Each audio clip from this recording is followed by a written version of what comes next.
Buenos días, buenas tardes, buenas noches. Estamos nuevamente en Los Nuevos Inmobiliarios, un glorioso podcast que con este episodio con el amigo Tomás Ubiña resucita. Bienvenido, Tomás, y muchas gracias por venir. Muchas gracias, Santi, a vos por invitarme. Por favor, un gusto. Los Nuevos Inmobiliarios es un podcast que también sale en YouTube, donde entrevistamos a la nueva generación, que no tiene por qué ser de edad joven, como en este caso Ubiña lo es, pero a la nueva generación inmobiliaria que hace procesos de forma diferente, que labura de forma diferente, y nos gusta entrevistarlos para saber qué es lo que hacen, cómo lo hacen, y quizás alguno se lo puede copiar o se puede inspirar un poquito en estas prácticas. Para arrancar, para que la gente te conozca, ¿quién es Tomás Ubiña? Bueno, Tomás Ubiña es un inmobiliario joven, nací acá en la ciudad de Buenos Aires, en el glorioso barrio de Congreso. Viví ahí hasta mis 8 años y cuando tenía 8 años, en el año 2000, nuestros padres nos comunican a mis hermanos y a mí que nos íbamos a vivir a Miramar, ciudad que yo ya conocía desde bebé prácticamente, por lo cual fue como bueno, ¿vieron Miramar? Nos vamos a vivir. Y viví ahí hasta terminar el colegio, hasta los 18 años. En el año 2011 vuelvo para Buenos Aires, al mismo departamento en donde había vivido mis primeros años, y bueno, ya para estudiar la carrera de corredor inmobiliario, que tanto me gusta. O sea que sos porteño, pero más o menos. Soy porteño y del interior al mismo tiempo. Claro, para los porteños soy del interior, claro. Y para mis conocidos en Miramar soy porteño, así que estoy ahí en el medio. ¿Y cómo en esta vida de Tomás Ubiña te diste cuenta que querías ser inmobiliario? Bueno, siempre estuve muy involucrado al mundo de las ventas. Mis viejos fueron comerciantes toda la vida. Mi primer trabajo fue a los 15 años en un local de mi madre. Y justamente mi madre fue que yo estaba en el último año de colegio pensando si quería ser abogado, si quería estudiar marketing. Sabía que era algo del mundo por ahí empresarial, pero no sabía bien qué. Hasta que mi madre me dice un día, ¿y por qué no sos martillero público? A lo cual yo le digo, ¿qué? O sea, yo no sabía prácticamente de lo que me estaba hablando. Me dice, claro, los de las inmobiliarias. Y me puse a investigar un poquito en internet y me di cuenta que era una muy buena opción, que me gustaba porque tenía que ver con ventas, de algo muy importante, como puede ser una casa o un departamento. Así que me interesó, investigué, busqué dónde estudiar y bueno, me decidí. O sea, vos terminaste la secundaria y la primera carrera que estudiaste fue corretaje inmobiliario. Exacto. Bastante increíble, porque la gente en general, viste, se da cuenta después de que está bueno el rubro inmobiliario. Sí, bueno, por eso yo tuve la suerte de que me lo sugirieron. Vamos, si tu no, madre, no me habría dado cuenta. ¿Y cuál fue tu primera impresión cuando llegaste a estudiar la carrera? ¿Dónde empezaste a laburar? O sea, ¿cómo llegaste a tu primera experiencia laboral inmobiliaria? Bueno, a ver, entré a la carrera sin saber prácticamente nada, siendo muy ajeno al mundo inmobiliario. Me encontré con que había una camada importante de chicos y chicas de mi edad, pero también teníamos compañeros de 40, de 50 años que tenían experiencia, por lo cual era bastante interesante. Y muchos hijos de dueños de inmobiliarias. Y muchos hijos de dueños de inmobiliarias, sí, exactamente. Y mi primera experiencia ya fue en el 2012, mi segundo año acá, en una inmobiliaria chiquita, familiar, donde hacíamos alquileres, pero alquileres importantes, ¿viste? Para embajadores o para gerentes de multinacionales. Lo cual para mí estuvo muy bueno porque conocí una versión de Buenos Aires, conocí lo que se denominan propiedades premium, a las cuales yo no estaba acostumbrado. Te hablo pisos en Libertador de 200 metros cuadrados, casas en Belgrano R, torres de lujo con amenities en Palermo Chico, en fin. Y ahí vos laburabas con una corredora inmobiliaria, entre los dos hacían todo el negocio. Exactamente, estábamos los dos. Eso fue bastante interesante. ¿Y qué crees que salía muy bien ahí? O sea, ¿qué hacía bien tu jefa? Mira, mi jefe era una persona que tenía mucha experiencia y tenía mucha clientela, pero a la vez era grande. Entonces es como que nos complementábamos muy bien porque yo era chico, no tenía experiencia, pero a la vez aprendía rápido cómo cargar una propiedad en zona prop, cómo responder una consulta. Entonces, entre los dos hacíamos un equipo pareja. Muy interesante. Sí, muy sí, exacto. ¿Y de ahí cómo continuó tu camino? Bueno, de ahí al tiempo dejé de trabajar ahí por cuestiones personales. Me recibí en el 2014. Tuve un par de trabajos en el medio que mucho no tenían que ver con el rubro, como por ejemplo un banco, y después también trabajé en el mundo de la gastronomía. Por cuestiones... buenísimo. Sí. Pero te fuiste a viajar por el mundo. Hice de todo. Bueno, no, trabajé en lo que es gastronomía acá en Buenos Aires y después por fin pude viajar un poco por el mundo, que era algo que tenía ganas desde muy chico. Esto te estoy hablando año 2017. Y ahí sí, ya en el 2017 vuelvo a Buenos Aires y me meto de lleno en el rubro. Lo primero que hice fue empezar a enviar currículums a un montón de inmobiliarias ¿Por qué importantes. te fuiste del rubro y volviste al rubro? Es que no me fui, fue como una pausa, Ok. honestamente. Fue como una pausa, aunque admito que hasta 2014, cuando me recibí, ni siquiera estaba tan seguro de si esto era lo mío o lo que quería hacer para toda la vida. Es como que tenía mis dudas. Interesante, mucho. fue como Sí. un amor lento. Sí, No exacto. te diste cuenta que te enamoraste del rubro al Es toque. que en este primer laburo que te decía, hacíamos alquileres hiper importantes, pero Claro. no vendíamos. Entonces Claro. yo no sabía bien lo que era vender una propiedad. Claro. Y cuando vuelvo, como te digo, empiezo a enviar currículums a un montón de inmobiliarias conocidas. Quedo en una, es una de las inmobiliarias más grandes del país. Y la verdad es que entré en el 2017. Te imaginarás, te acordarás, mejor dicho, cómo estaba el mercado en ese momento. La buena época. La buena época. Crédito suba. Sí, crédito suba. Era agosto de 2017. Yo creo que llegué y me dijeron, bueno, esta es tu silla, este es tu escritorio, ese es el teléfono, estate atento porque va a sonar. Y así fue realmente.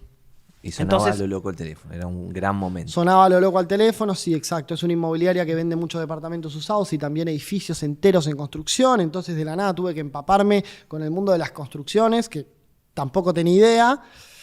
Y fue muy interesante. A ver, el hecho de que el mercado haya estado a full me adaptó rápido, es como que no tuve tampoco mucha alternativa. Y fueron muy lindos años, 2017, 2018, 2019. Estuve varios años concretando muchas operaciones hasta que, bueno, ya en el 2020 empecé a pensar que por ahí quería... ¿Por qué? Empecé a pensar que quería iniciar mi carrera más como independiente porque primero que ya tenía la carrera hecha, es decir, tenía la posibilidad de matricularme y hacerlo. Y segundo y principal porque ya me sentía preparado para hacerlo. Cosa que en el 2017, 2018 no. Me sentía preparado para hacerlo y dije, bueno, a ver, es cuestión de investigar, a ver qué hago. Abro mi inmobiliaria propia, aunque sea chiquita, trabajo con algún socio. Era un poquito investigar bien. ¿Y cuáles eran las opciones ahí? Tipo, te ibas de esa inmobiliaria gigante que te pasaba leads, porque, como bien vos dijiste, vos estabas sentado ahí, te llegaban las consultas, Exacto. te llegaban las cosas, eras más un convertidor. Era No un tenías- vendedor, por así decirlo. Claro, no Mi tendrías trabajo- que atraer de la nada clientes No. como hoy haces. Exacto, Entonces, exacto. Ahí ese paso es un paso importante que quizás muchos están por dar. Sí. ¿Cuáles eran o sea, cuál era la decisión que ibas a tomar? Tipo, che, me voy entre esto y esto y esto y esto. ¿Y cómo decidiste eso? Y a ver, estaba como una opción, obviamente, alguna de las franquicias conocidas que hay en Argentina, te hablo de estas franquicias mundiales. Estaba la opción de abrirme, como te digo, una pequeña oficina en un departamento apto profesional. Y bueno, de la nada descubrí la opción de inmobiliarios, que fue también gracias a un compañero que me lo sugirió. Me puse a investigar un poco, te conocí a vos. Y me gustó bastante la propuesta porque encontré una red donde podría hacer crecer mi marca personal, donde iba a haber todo el tiempo capacitaciones y cuestiones también más modernas para hacer este trabajo. Es decir, yo creo que el gran mérito de la red es que todo el tiempo le estamos dando una vuelta de rosca a los asuntos para ser más eficientes. Entonces descubrí la red, bueno. ¿Y considerabas al principio las franquicias y las redes esas internacionales por las comisiones o...? Lo porque eran consideraba más como que- una opción. Yo tenía antes, y esto viene ya de antes, tenía Sí. un sesgo, que es que empezar como independiente, empezar con mi nombre propio, iba a Sí. ser muy difícil ya habiendo tantas inmobiliarias consolidadas. Eso era lo que yo creía. Yo pensaba... ¿por ¿Hasta qué qué momento pensaste eso? Es muy hasta interesante. el año hasta el 2021, O básicamente. sea, antes de entrar en inmobiliaria decías, es imposible, nadie me le va a dar una propiedad, Exacto. Tomás Oviña Propiedades. Exacto, o sea, y sobre todo antes de empezar a trabajar en esta inmobiliaria muy importante, yo pensaba, ¿por qué alguien me va a dar una propiedad a mí habiendo tantas inmobiliarias importantes? Bueno, es parte del sesgo que también tiene la gente en general, los Exacto. clientes, de que la inmobiliaria grande te va a vender antes que la chica porque va a tener más recursos y por ende va a trabajar mejor, y no es necesariamente así. Entonces me di cuenta que la marca personal podía llegar a ser más importante que lo que es una marca, digamos, consolidada. Porque la gente, al fin y al cabo, sigue a las personas en este rubro y no tanto a las marcas. Y bueno, yo la verdad que en los años que estuve en esta inmobiliaria hice buena relación con gente que me decía, che, sos muy bueno, gracias, nunca nos atendieron así, o cosas lindas. Vos que tenés labia, y esto le puede servir a otras personas que estén escuchando esto. Sí, ¿Cómo en esa reunión de pretasación o tasación, Sí. que algún cliente te dice, che, Tommy, pero yo prefiero dárselo a Mengano porque es súper conocido y veo los carteles en la Panamericana de Mengano? sí. ¿Cómo respondés a esa objeción?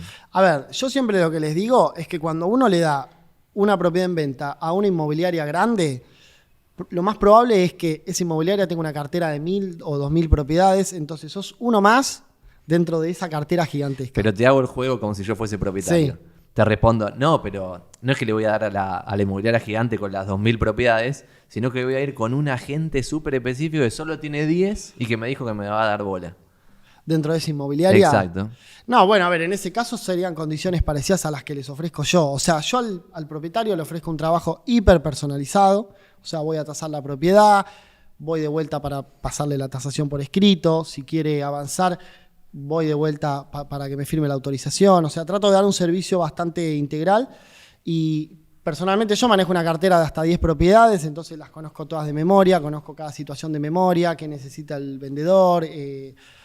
Entonces lo que hago es dar un trabajo personalizado, que quizá en una inmobiliaria grande eso es más difícil, porque muchas veces la gente llama por X propiedad y atiende a una recepcionista que puede conocer o no esa propiedad, se la pasa un vendedor que puede conocer o no esa propiedad, entonces es distinto. Termina siendo más un vendedor por ahí leyendo la ficha en vivo con la persona en el teléfono, que en cambio a mí me llamás un domingo o me llamás un día que estoy en el subte y te digo todo de memoria sin necesidad de leer ninguna ficha, porque como es una cartera propia, Y para poder hacer eso tenés que tener una rotación de cartera muy alta, porque si no es imposible. Exacto, exacto. Porque si vos estás captando todos los meses y no las vendés, se te acumulan y termina pasando lo mismo que estás diciendo que no debería pasar. Exacto. Bueno, por suerte en estos primeros meses se han dado bien las cosas, la rotación de cartera es buena, el trabajo que hacemos creo que es bastante eficiente, invirtiendo al máximo en la publicación. Bueno, esto tampoco quiero aburrir a la gente porque ya lo saben, en todo caso nos pueden escribir y se los contamos más en detalle, pero invertir al máximo todo lo que haya, fotos profesionales, plano, visita virtual 360, un dron volando encima del edificio, eso publicarlo en todos los portales con el máximo destaque y sumado a una muy buena predisposición y a un conocimiento óptimo de la propiedad, creo que se termina dando en la mayoría de los casos. Todos los lunes nosotros nos juntamos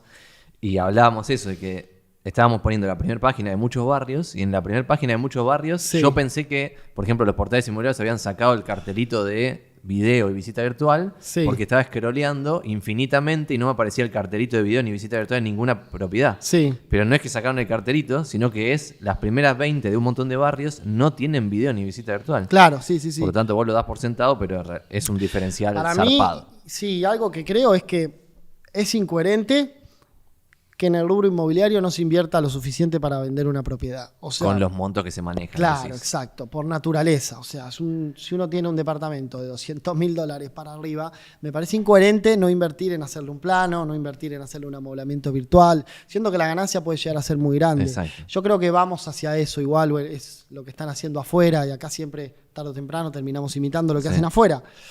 Y también es interesante que los propietarios muchas veces no se ponen las pilas en hacer una o dos cositas que colaboran con la comercialización y es como, capo, estás vendiendo una propiedad de $200.000, lo mínimo que te pido es que el viernes ordenes la casa para que el sábado esté en su máxima potencial. Exacto. Otra de las cosas que aprendí en este último tiempo es eso, a trabajar con los vendedores, perdón.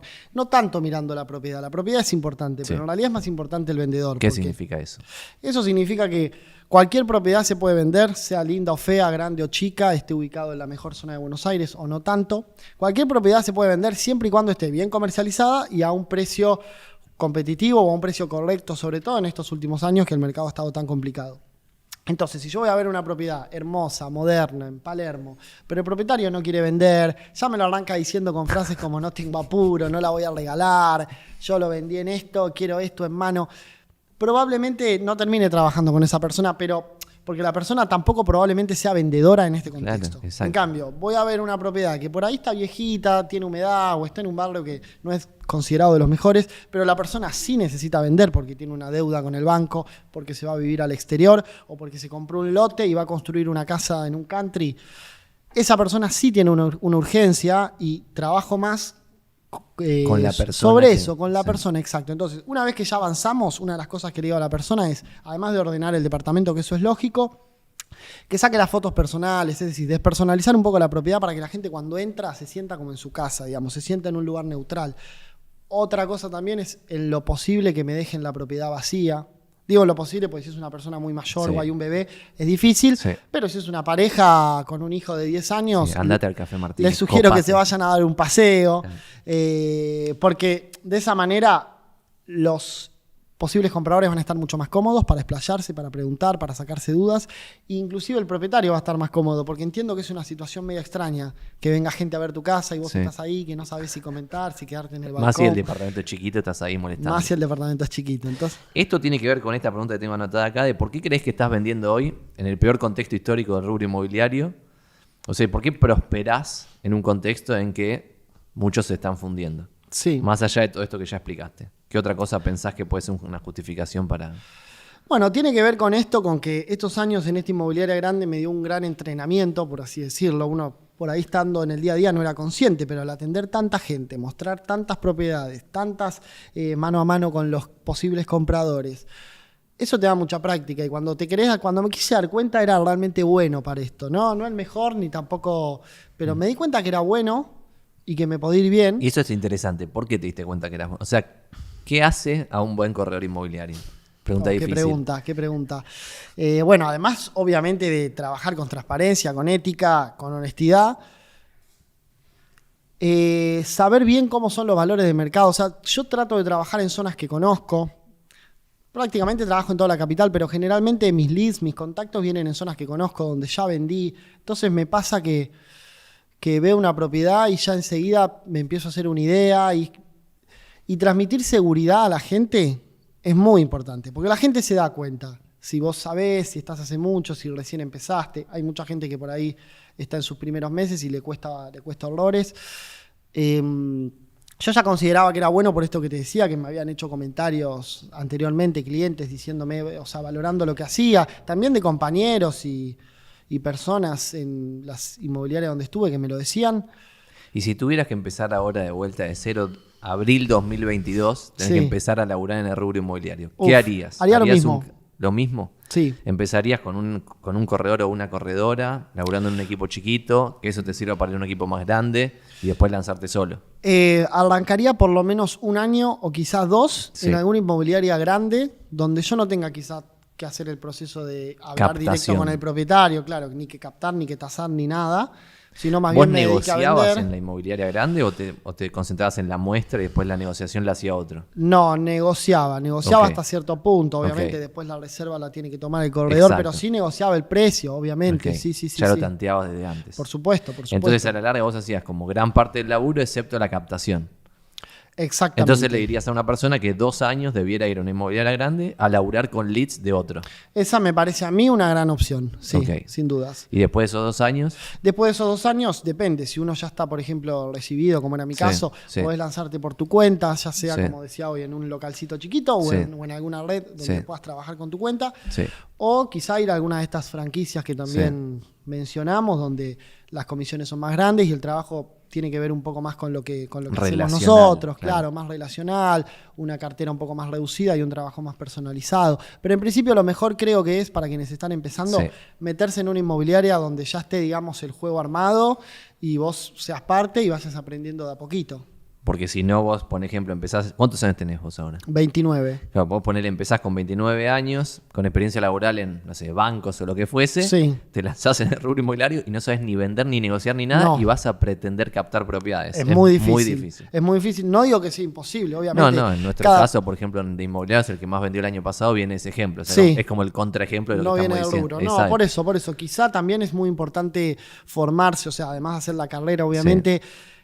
muchas inmobiliarias, como de inmobiliarios u otras de estas franquicias, dan cursos que están buenos, entonces siempre hay que prestar atención, nunca conformarse con lo que uno ya sabe, sino ir por más, o como te digo, como decía hoy, darle una vuelta de rosca todo el tiempo, porque las cosas uno cree que son de una manera y después descubre que también se pueden hacer de otras, que hay alternativas. Ok. Bueno, otra pregunta que tengo acá anotada que me parece interesante. ¿Qué ventaja puede tener un propietario vendedor de darle una propiedad a un inmobiliario y sacando a Tomás Oviña, tipo a un inmobiliario independiente versus una inmobiliaria importante? Tiene que ver con esto que vos hablabas antes, pero ¿qué otras razones? O sea, ¿cómo es ese juego competitivo de inmobiliarias chiquititas e inmobiliarias grandes que vos dijiste que al final de cuentas no es tan importante como te imaginabas? Voy a tocar un poco el tema de las comisiones, ¿no? Que sé que muchas veces a la gente es lo que más le importa. Sí. A ver, en la inmobiliaria grande, tradicional, normalmente, como vos decís, los leads, los clientes los tiene la inmobiliaria misma y el que entra como vendedor se dedica más que nada a mostrar. Y la comisión es más bien chica, generalmente ronda el 10%, depende mucho de la inmobiliaria. Sí. En el otro modelo, el modelo, por ejemplo, que tiene de inmobiliarios o el Sí. modelo que tienen las franquicias norteamericanas, la comisión es mucho más grande, pero la diferencia es que el producto no te lo dan, sino que vos lo tenés que conseguir, que Sí. sería tener el prospecto, o sea, conocer al cliente, ir, tasarlo, captarlo y después, bueno, obviamente venderlo. Sí. Pero entonces, ¿cuál es la gran diferencia? Que un empleado de una Sí. inmobiliaria tradicional que gana poquito, Sí. por así decirlo, capaz que un cliente lo llama un domingo y no lo quiere ni atender. O sea, capaz no, seguro que no lo quiere ni atender. Y es entendible. Solo por incentivos, no porque sea mejor o peor, sino porque le pegan o sea, como le pagan poco por ese lead autogenerado y el otro está Exacto. más desesperado por agarrar el lead porque se va a quedar una buena moneda de la venta esa. Exacto, y aparte probablemente esa persona haya ido a la oficina de lunes a viernes, quizá también el sábado con un horario fijo en el que quizá tuvo muchas cosas que hacer o quizá no. Sí. Y el domingo, el día que se está comiendo un asado, que Sí. se fue a ver a la cancha de su club, probablemente no quiera saber nada. Sí. Mientras que en el caso de un corredor independiente, o podríamos decir Sí. a un agente de alguna de estas Sí. marcas norteamericanas, la comisión es mucho más grande. Entonces, ese agente o ese corredor independiente va a transpirar mucho más la camiseta. O sea, va a ponerle más ganas porque hacer esa venta o no le impacta mucho más fuerte a su bolsillo. Pero te inicio un pequeño debate acá sobre esto. Los números que el Colegio Profesional Inmobiliario comparte de Capital Federal dicen que hay 33.000 personas que trabajan de inmobiliario. 33.000. Sí. Y justo hoy salió el dato de cuánto se vendió en marzo, 2.000 y pico de propiedades. Ok. Obviamente estos 33.000 no son todos empleados que ganan comisiones muy bajas, sino Seguro. que hay muchos independientes. Y si hay 2.000 y pico de ventas, quiere decir que el inmobiliario promedio vende una propiedad cada año y medio o algo así. Sí.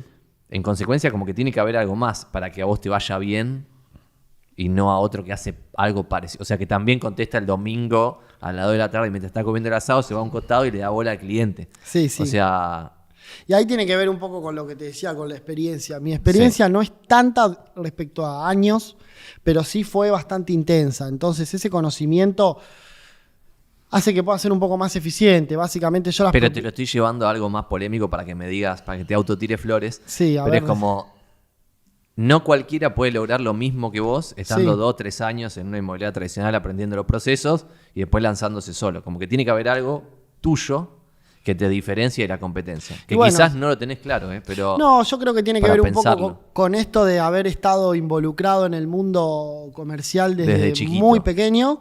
Tiene que ver un poco con eso, tiene que ver un poco con cierto carisma que yo le pongo. Yo cuando estoy también mostrando una propiedad, trato de obviamente ser serio como la profesión lo indica, pero a la vez siempre, viste, Montar un mantener un pequeño poco... show.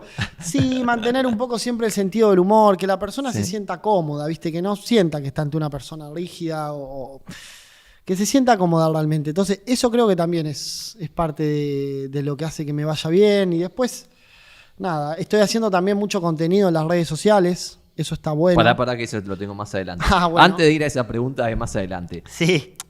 Hoy, en el 2022, y pensando en el 2027, ¿dónde ves que va el rubro inmobiliario? Todavía no me cuentes dónde vas a ir vos, sino Sí. dónde va el rubro inmobiliario de acá a 5 años en el futuro. ¿Qué ves que es la tendencia? Quizás a alguien le sirve copiarte alguna cosa Bien. que vos veas. Bien, bien. A ver, yo creo que el rubro inmobiliario va sin duda a tener un estilo cada vez más tecnológico, ¿sí? Es decir, hasta hace 20 años las inmobiliarias publicaban en el diario y ponían carteles.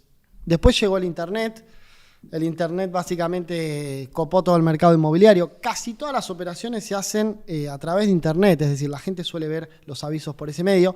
El tema es que Internet uno puede limitarse a sacar fotos o puede hacer una visita virtual de 360 grados, puede hacer un amoblamiento virtual para captar más la atención, puede poner a volar un dron por encima de un edificio. Entonces, creo que todo el tiempo se están inventando nuevas tecnologías que hacen que, por un lado, elevan en lo que es el nivel del rubro y por otro lado hace que el que las toma va a tener una ventaja sobre el que no las toma. Entonces, al fin y al cabo, creo que todos van a terminar haciendo lo que hacemos nosotros, quizá a la fuerza o contra su voluntad.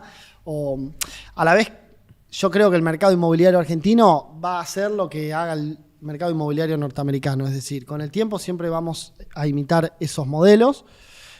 Y si vos mirás los yanquis también, además de usar la tecnología al 100%, Por ejemplo, esperan a la gente haciéndoles café, con tostadas, hacen estos famosos open house con música, donde la gente... Cosas que acá todavía no se hacen, pero creo que es lo que se viene. Y después, como te digo, tecnología al 100%, se vienen los metaversos, se vienen las operaciones hechas con criptomonedas, creo que se viene de todo. Y lo más importante es eso, no quedarse, no escatimar. Y para el caso de las inmobiliarias por ahí muy tradicionales, contraten gente joven y pídanles consejos en ese sentido, porque el mundo es cada vez más moderno. O sea, y a pesar de que estás diciendo que cada vez va a ser más tecnológico el rubro, Sí. no ves que la inmobiliaria como inmobiliaria vaya a desaparecer. Como No. que hay alguna interacción ahí. O Claro. sea, inclusive esas propiedades en el metaverso van a ser vendidas por intermediarios. Exacto. Primero porque tienen que ser tasadas por personas. Las computadoras nunca van a poder tasar una propiedad. ¿Estás Sí, seguro? por lo menos en Argentina, donde todo cambia todo el tiempo, no. Y no hay información pública. Exacto, debe haber países donde las cosas están más claras, los precios no cambian tanto y una computadora puede decir, bueno, un departamento en tal ciudad de Europa vale tanto. Pero creo que la negociación siempre va a tener que haber una persona en el medio, porque es una operación muy importante. O sea, para el propietario vendedor quizás está vendiendo la propiedad de toda su vida, la propiedad que construyó el abuelo, que vivieron los padres y que se crió esa misma persona. Entonces hay muchas emociones en el medio. Y para el que compra también, porque está por ahí gastando todos los ahorros de su vida o Y la más, herencia, claro. la herencia de sus abuelos o lo que sea, y quizá la mayoría de la gente compra una propiedad en su vida Sí. o ni eso. Sí. Entonces es muy importante, por lo cual yo creo que es clave que haya una persona en el medio. O sea, el que tiene que liderar esa magia tecnológica tiene que ser el inmobiliario. Tiene que ser una persona y tiene que tener experiencia en eso en comercial. específico. O Sí, sea, exacto. para la parte emocional. Exacto, O exacto. sea, nosotros también coincidimos en eso. Hay un dato de color interesante que Estados Unidos, en el portal Zillow, tiene un concepto que es el Zestimate, que era como tasa automáticamente una computadora. Sí. En base a ese Zestimate, Zillow empezó a comprar casas y le fue para el orto porque estaba todo muy mal tasado. Claro. Y ahora, tipo, Zillow bajó 80 y pico % de la cotización en bolsa por este dato. Es increíble. Bueno, es que Yo sí. igual creo que con el tiempo la tasación quizás la pueda hacer una compu, pero nunca la parte emocional la va a poder resolver una computadora. Nunca, Jamás. exacto. Una de las últimas preguntas. Vos estás mucho en redes sociales, cosa que no Sí. dijiste acá pero más o menos se desprende, la parte del 2027, gran parte de la magia de generación de leads va a ser redes sociales. Sí. ¿Qué estás haciendo y por qué estás haciendo lo que estás haciendo? A ver, por un lado transformé mi Instagram personal en uno laboral. Digo transformé porque todo el mundo me dijo, che, pero ¿por qué no hiciste un Instagram nuevo que se llame Sí. Tomás Inmobiliario? Sí. No, dije yo, porque en ese no me va a querer seguir nadie. Exacto. Me van a seguir mis amigos y mis familiares Y a nadie le va de a importar onda nada. Exacto. y otros tantos no. Yo prefiero transformar el mío personal en uno laboral, siendo que el personal tampoco lo estaba utilizando demasiado. Sí. El que me quiera dejar de seguir, que me deje de seguir, pero Sí. ya arranco con esa base. Y bueno, y además de hacer contenido en Instagram, estoy haciendo contenido en TikTok. Sí. Esta red social nueva prácticamente, o por lo menos yo nunca la había utilizado hasta el año pasado. ¿Cuántos seguidores tenés en TikTok? Así quedan en el recuerdo. 36.000. A ver si después tenés 360.000. 36.000, sí, sí, sí. ¿Y te llegan tasaciones por TikTok? Sí, me llegan tasaciones, te diría por lo menos una por semana.